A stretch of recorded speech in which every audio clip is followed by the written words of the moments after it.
Here are two reasons companies fail. They only do more of the same, or they only do what's new. To me, the real solution to quality growth is figuring out the balance between two activities: exploration and exploitation. Both are necessary, but it can't be too much of a good thing.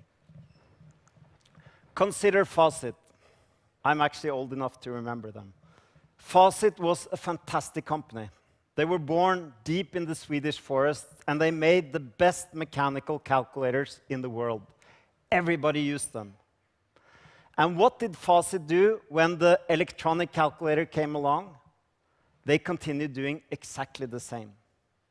In 6 months, they went from maximum revenue, and they were gone. Gone.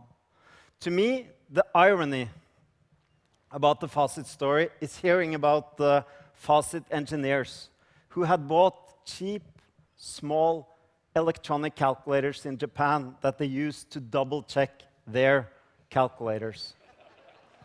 Fawcett did too much exploitation. But exploration can go wild too.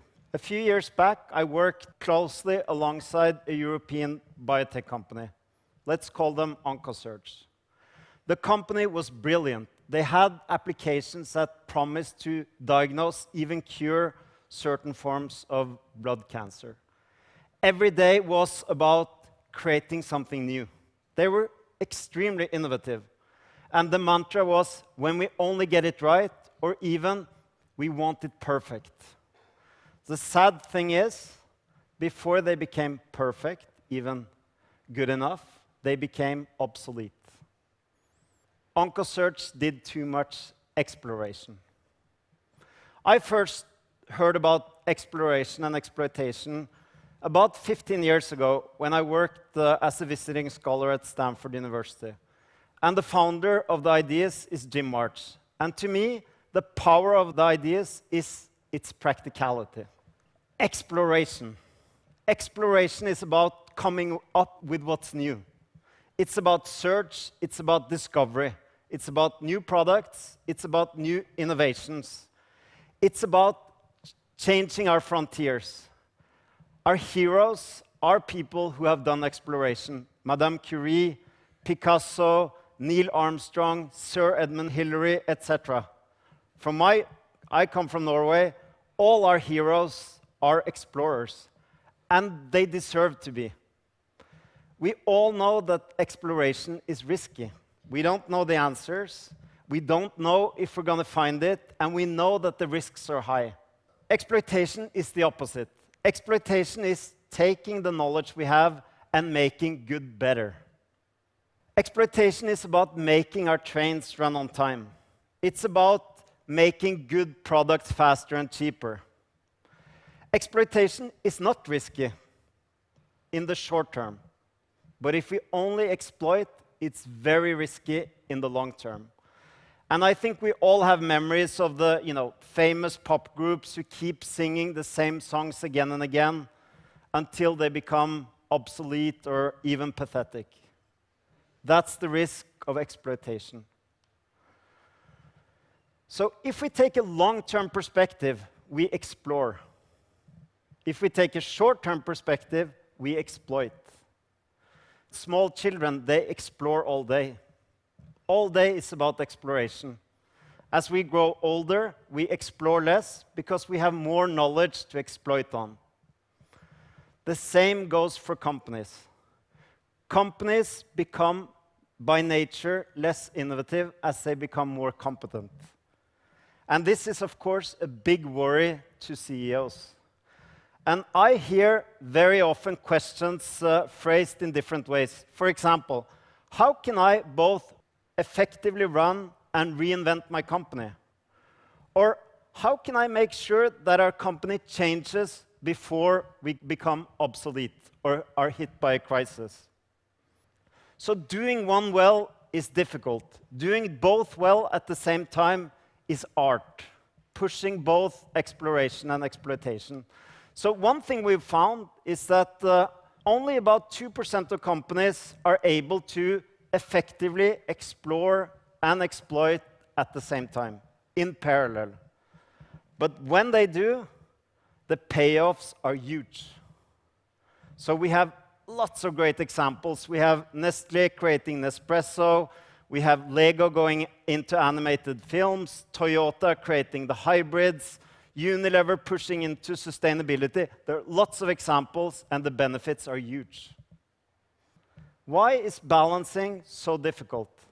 I think it's difficult because there are so many traps that keep us where we are. So I'll talk about two, but there are many. So let's talk about the perpetual search trap. We discover something, but we don't have the patience or the persistence to get at it and make it work. So instead of staying with it, we create something new. But the same goes for that, and we're in a vicious circle of actually coming up with ideas but being frustrated. OncoSearch was a good example. A famous example is, of course, Xerox. But we don't only see this in companies, we see this in the public sector as well. We all know that any kind of effective reform of education, research, healthcare, even defense takes 10, 15, maybe 20 years to work. But still, we change much more often. We really don't give them the chance. Another trap is the success trap. Fawcett fell into the success trap. They literally held the future in their hands, but they couldn't see it. They were simply so good at making what they loved doing that they wouldn't change. We are like that too. When we know something well, it's difficult to change. Bill Gates has said, "Success is a lousy teacher. It seduces us into thinking we cannot fail." That's the challenge with success. So I think there are some lessons, and I think they apply to us, and they apply to our companies. So the first lesson is get ahead of the crisis. And any company that's able to innovate is actually able to also buy an insurance in the future. Netflix, they could so easily have been content with earlier generations of distribution, but they always, and I think they will always keep pushing for the next battle.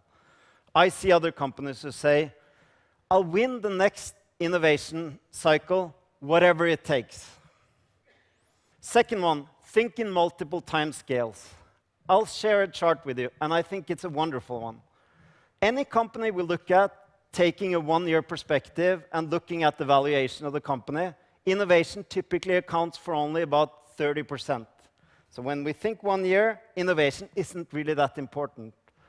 Move ahead, take 10-year perspective on the same company, suddenly innovation and the ability to renew accounts for 70%. But companies can't choose. They need to fund the journey and live the long term. Third, invite challenge. I don't think it's possible for any of us to be able to balance exploration and exploitation by ourselves. I think it's a team sport. I think we need to allow challenging.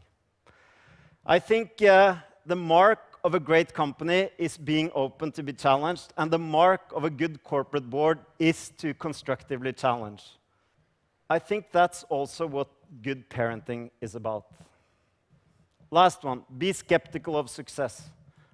Maybe it's useful to think back at the old triumph marches in Rome, when the generals, after a big victory, were given their celebration. Riding into Rome on the carriage, they always had a companion, whispering in their ear, "Remember, you're only human." So I hope I've made the point. Balancing exploration and exploitation has a huge payoff, but it's difficult and we need to be conscious. I want to just point out two questions that I think are useful. First question is, looking at your own company, in which areas do you see that the company is at the risk of falling into success traps, of just going on autopilot? And what can you do to challenge? Second question is, when did I explore something new last? And what kind of effect did it have on me? Is that something I should do more of? In my case, yes. So let me leave you with this. Whether you're an explorer by nature, or whether you tend to exploit what you already know, don't forget the beauty is in the balance. Thank you.